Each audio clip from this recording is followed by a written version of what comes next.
Hello guys, मैं दीपक सिन्हा आप सभी का इस चैनल पर स्वागत करता हूँ। आप लोग देख रहे हैं स्टडी नंबर। आज हम करने जा रहे हैं चैप्टर नंबर 3। इस चैप्टर को स्टार्ट करने से पहले मैं आप सभी को ये बताना चाहता हूँ कि टिल एग्जाम तक मैं आप लोगों के साथ हूँ।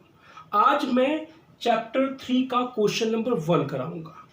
जब तक आप लोग मेरे को ये नहीं कहोगे कि सर क्वेश्चन नंबर 1 में सारे डाउट क्लियर हैं, तब तक मैं आप लोगों को क्वेश्चन नंबर 2 बिल्कुल नहीं कराऊंगा। इसके लिए मैंने एक व्हाट्सएप ग्रुप बनाया हुआ है जिसमें बच्चे मुझे बताएंगे कि जो भी प्रॉब्लम हो उस क्वेश्चन के रिगार्डिंग, तो मैं उस ग्रुप में उस बच्चे से डायरेक्ट बात करके उसके डाउट को क्लियर करूंगा। अगर आप लोगों को भी व्हाट्सएप ग्रुप के साथ जुड़ना हो तो डिस्क्रिप्शन में मैंने अपना लैंडलाइन नंबर दे रखा है, आप उस पर कॉल करके मेरे व्हाट्सएप ग्रुप स्टडी नमा में ऐड हो सकते हैं। तो आइए स्टार्ट करते हैं चैप्टर नंबर 3।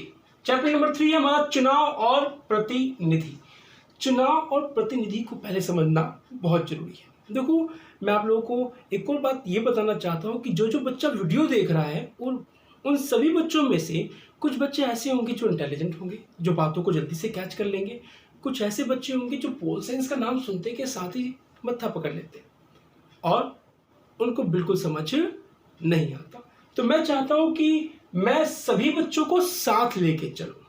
तो आइए बात करते हैं चुनाव और प्रतिनिधित्व। तो इन दोनों का मतलब हम जान लेते हैं कि ये दोनों है क्या। फर्स्ट पॉइंट, चुनाव यानी कि इलेक्शन। कुछ ऐसे भी स्टूडेंट हैं जो हिंदी और इंग्लिश मीडियम के कंबाइंड हो सकते हैं, तो मैं साथ में लेके चलूंगा। जैसे मेरी लक्ष्मी से बात हुई थी तो उसके लिए मैंने किया हुआ है। चुनाव मतलब इलेक्शन।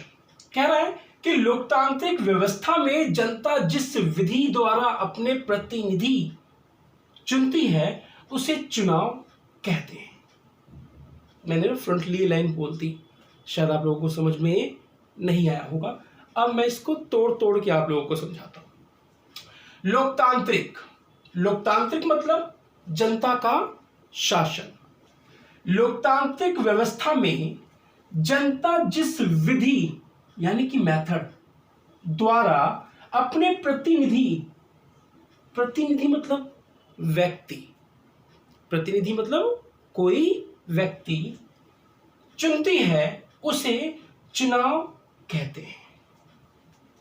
बात समझ में आया कि जब हम किसी को चुनते हैं तो उस प्रक्रिया को हम क्या कहते हैं? चुनाव कहते हैं।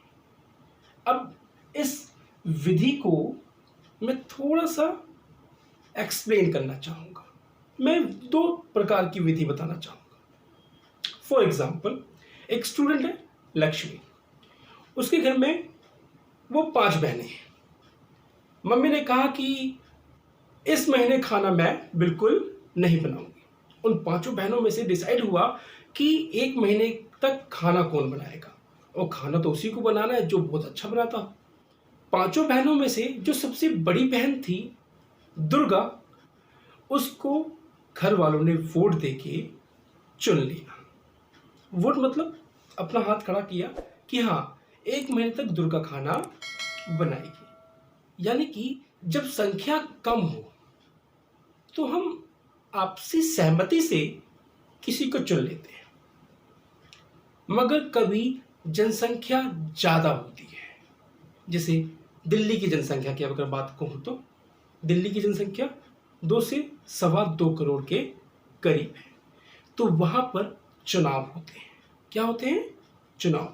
ये 2 प्रक्रिया जो मैंने आप लोगों को बताई वही इस पूरे बोर्ड के ऊपर समझा रखा है, बस पॉलिटिकल वर्ड के हिसाब से। ठीक है, तो यहां तक आशा करता हूं कि बात समझ में आ गई होगी कि लोकतांत्रिक व्यवस्था में जनता जिस विधि द्वारा अपने प्रतिनिधि को चुनती है उसे चुनाव यानी कि निर्वाचन कहते हैं। सेकंड पॉइंट, प्रतिनिधि। मैंने यहीं पे क्लियर कर दिया था। प्रतिनिधि मतलब व्यक्ति, प्रतिनिधि मतलब व्यक्ति। वही बात कह रहा है यहां पे। लोकतांत्रिक व्यवस्था में जनता जिस व्यक्ति को अपने लिए चुनती है उस व्यक्ति को प्रतिनिधि कहते हैं। प्रतिनिधि कहते हैं। अब देखो एग्जाम्पल के तौर पे फिर मैं लक्ष्मी की 5 बहनों का एग्जाम्पल लेता हूँ। घर के लिए खाना बनाने के लिए दुर्गा यानी कि एक प्रतिनिधि चुना गया कि वो 1 महीने तक घर का खाना बनाएगी। तो हमने उस घर के लिए एक प्रतिनिधि चुना ना, आपसी सहमति से हाथ खड़ा करके। दूसरी बात, दिल्ली में चुनाव हुए और चुनाव में हमने अरविंद केजरीवाल को दिल्ली का सीएम बनाया, यानी कि अपने लिए एक प्रतिनिधि चुना जो दिल्ली की सरकार चलाए। तो प्रतिनिधि यानी कि एक व्यक्ति। आशा करता हूं ये 2 बात आप लोगों को क्लियर हो गई होगी। चुनाव इलेक्शन, प्रतिनिधि रिप्रेजेंटेटिव। ठीक है, नेक्स्ट यही क्वेश्चन है आपका जो मैं इसको समझाने के बाद आप लोगों को करवाऊंगा पीडीएफ के माध्यम से। कहता है प्रत्यक्ष लोकतंत्र। ध्यान से देना, मोस्ट इंपॉर्टेंट, 2 मार्क्स के अंदर अकेला इसको पूछा जा सकता है या अप्रत्यक्ष लोकतंत्र को अकेले पूछा जा सकता है सेपरेटली। प्रत्यक्ष लोकतंत्र, डायरेक्ट डेमोक्रेसी। आइए बात करते हैं इस पे। जनता की कम जनसंख्या होने के कारण, जनता की कम जनसंख्या, इस बात पे जोर दे रहा हूं मैं, प्लीज बात को समझना।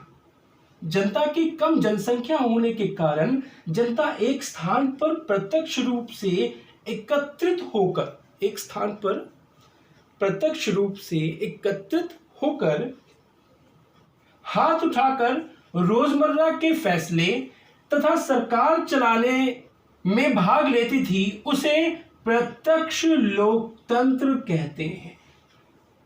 शायद समझ में ना आया हो, फिर से एग्जांपल दे दो।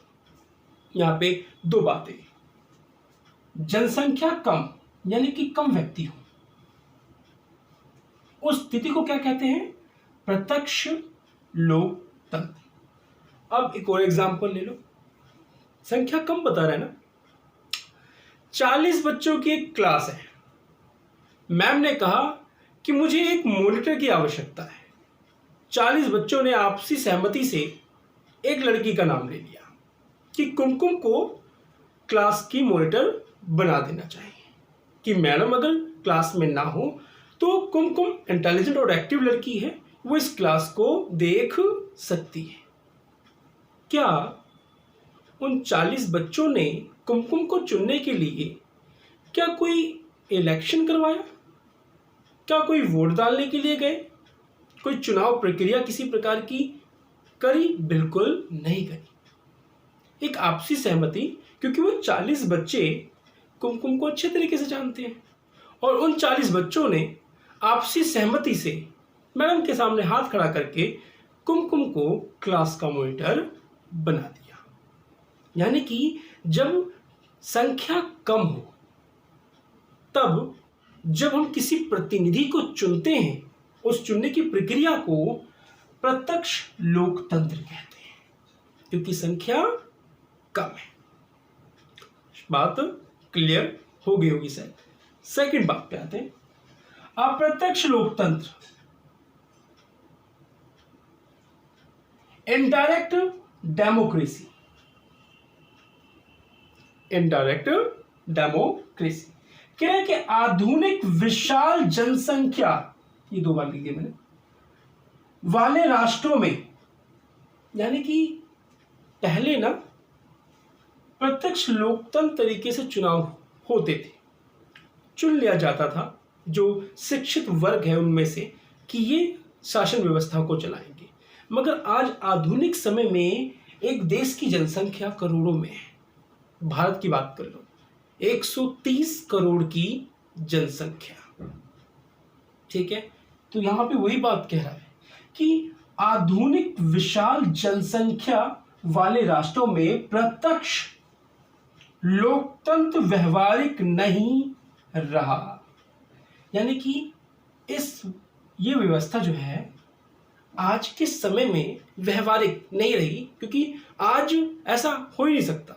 क्या दिल्ली के 2.25 करोड़ लोग एक जगह आके खड़े हो जाएं और कहें कि नहीं जी हमें अरविंद केजरीवाल को नहीं बीजेपी के कैंडिडेट को जिताना है, समझ में आएगा? बिल्कुल नहीं। 2.25 करोड़ की जनसंख्या किसको चुन रही है और किसको नहीं चुन रही किसी को नहीं मालूम, जो एक साथ आगे खड़ी हो जाए। ऐसा पहले होता था मगर जनसंख्या उस टाइम कम होती थी। प्रत्यक्ष लोकतंत्र में जनसंख्या कम होती थी, इसीलिए ये कॉन्सेप्ट आज के समय में लागू नहीं होता, क्योंकि हर राष्ट्र में करोड़ों के हिसाब से जनसंख्या होती है। तो वही कह रहा है कि लोकतंत्र व्यवहारिक नहीं है, इसीलिए जनता अपने प्रतिनिधि को चुनाव के माध्यम से चुनती है, चुनाव के माध्यम से वोट डालती है। आप लोगों को मालूम है भारत के अंदर जब व्यक्ति 18 साल प्लस हो जाता है, यानी कि 18 साल का हो जाता है, तो उसको राजनीतिक अधिकार मिल जाता है, यानी कि वोट देने का अधिकार मिल जाता है। अभी 11th क्लास के बच्चों के पास नहीं है। जब आप लोग 18 साल के हो जाओगे तब आप लोगों को वोट देने का अधिकार मिल जाएगा। तो आगे बढ़ते हैं। इसलिए जनता अपने प्रतिनिधि को चुनाव के माध्यम से चुनती है और उसे सरकार बनाने का मौका देती है। इसे अप्रत्यक्ष लोकतंत्र कहते हैं। अप्रत्यक्ष लोकतंत्र जिसमें जनता की संख्या अधिक होती है, उस व्यवस्था को अप्रत्यक्ष लोकतंत्र कहते हैं, जिसमें चुनाव करवाए जाते हैं। और प्रत्यक्ष लोकतंत्र में चुनाव नहीं होते, संख्या कम होती है। ये लोग आपसी सहमति से एक जगह खड़े होते हैं और अपने लिए एक प्रतिनिधि चुन लेते हैं। हाथ खड़ा कर बोलकर अपनी सहमति देकर एक प्रतिनिधि को चुन लिया जाता है। लेकिन अप्रत्यक्ष लोकतंत्र में चुनाव करवाए जाते हैं। देख लो, मैं कॉन्सेप्ट को समझाने के लिए बार बार बात को रिपीट कर रहा हूं, इसलिए क्योंकि आप लोगों के जहन में बात पहुंच जाए। अब मैं इस बात की टेंशन बिल्कुल नहीं लूंगा कि वीडियो लंबी हो रही है, और लंबी नहीं होनी चाहिए, शॉर्टकट में बनाओ, तो इस बात की मैं टेंशन बिल्कुल नहीं लूंगा। यह है आपको क्वेश्चन समझाने के लिए कुछ पॉइंट्स। अब मैं आप लोगों को क्वेश्चन नंबर 1 कराऊंगा अपने नोट्स के माध्यम से। क्वेश्चन 1 की जितनी भी जानकारी आपको बोर्ड के ऊपर देनी थी मैंने दे दी। अब आइए क्वेश्चन नंबर 1 लिखते हैं। प्लीज़ बच्चों एक रजिस्टर बना लो और इस क्वेश्चन को अच्छे तरीके से अपने रजिस्टर में नोट डाउन कर लो। आपके पेपर के लिए बहुत ही ज़्यादा फायदेमंद रहेगा। तो आप बच्चे स्टार्ट करते हैं। क्वेश्चन नंबर 1, लोकतंत्र या प्रजातंत्र के प्रकार कौन कौन से हैं? या करके दूसरे तरीके से भी क्वेश्चन पूछा जाता है, प्रत्यक्ष लोकतंत्र और अप्रत्यक्ष लोकतंत्र में अंतर स्पष्ट करो। तो एक्सप्लेन करते हैं। पहला पॉइंट, प्रत्यक्ष लोकतंत्र। प्रत्यक्ष लोकतंत्र में चुनाव की आवश्यकता नहीं होती, क्योंकि इसमें जनता की संख्या का अभाव होता है। अभाव मतलब कमी। लोग स्वयं कानून बनाते हैं और उन्हें व्यवहार में लाने का कार्य कार्यपालिका पर छोड़ देते हैं। प्रत्यक्ष लोकतंत्र प्राचीन यूनान के छोटे नगर राज्यों में अस्तित्व में था और भारत में ग्राम सभा प्रत्यक्ष लोकतंत्र का एक उदाहरण है, क्योंकि ग्राम सभा में भी जनसंख्या कम होती थी, तो वहां पर प्रत्यक्ष लोकतंत्र कायम रहता था। आशा करता हूँ ये बात समझ में आ गई होगी। अगर आप लोगों को फिर भी ना समझ आए, मुझे कमेंट बॉक्स में लिखो, मैं आप लोगों को दूसरा एग्जाम्पल देकर समझाऊंगा। नेक्स्ट पॉइंट, अप्रत्यक्ष लोकतंत्र। प्रत्यक्ष लोकतंत्र आधुनिक राष्ट्र राज्यों के लिए उपयुक्त नहीं है, क्योंकि इनकी सीमाएं फैली हुई हैं और आबादी लाखों व करोड़ों में है। आज हर देश की जनसंख्या कोई लाखों में है तो कोई करोड़ों में। अप्रत्यक्ष या प्रतिनिधिक लोकतंत्र में, यहाँ पे नोट करने वाली बात है, अप्रत्यक्ष को प्रतिनिधिक भी बोलते हैं। लोकतंत्र में नागरिक अपने प्रतिनिधि चुनते हैं और ये प्रतिनिधि नागरिकों की ओर से शासन चलाते हैं।